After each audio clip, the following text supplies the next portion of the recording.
পাঁচিলটা দেখছো, এই ওয়ালটা দেখছো?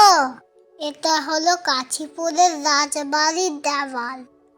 এই দেওয়ালটা একটু ভেঙে গেছে বন্ধুরা, কারণ কি এখন আগের মতো রাজবাড়ি নেই। এখন তো রাজা রানী সবাই হয়ে গেছে।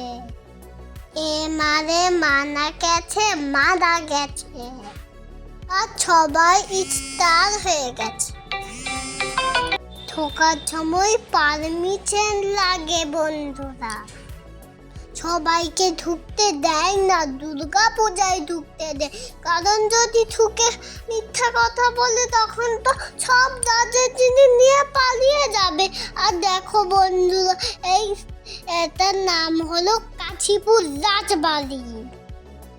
আমি ঢোকার জন্য অনেক বায়না করছিলাম, কিন্তু ঢুকাতে তো যাই না বন্ধুরা।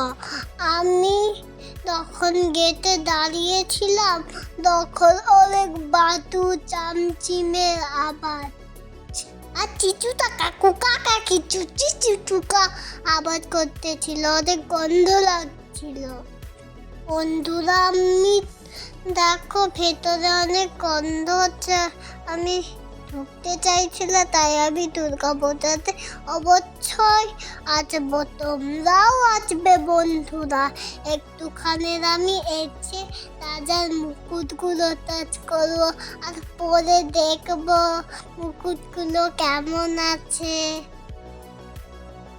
আমার মনটা খারাপ, কারণ কি ভেতরে ঢুকতে পারছি না বন্ধুরা। আমি ভাবছি রাজা রানী কেমন করে থাকতো, আর আমার মনে হচ্ছে কি আমি এর ভেতরে ঢুকে যাই, কিন্তু ঢুকতেই দিচ্ছে না।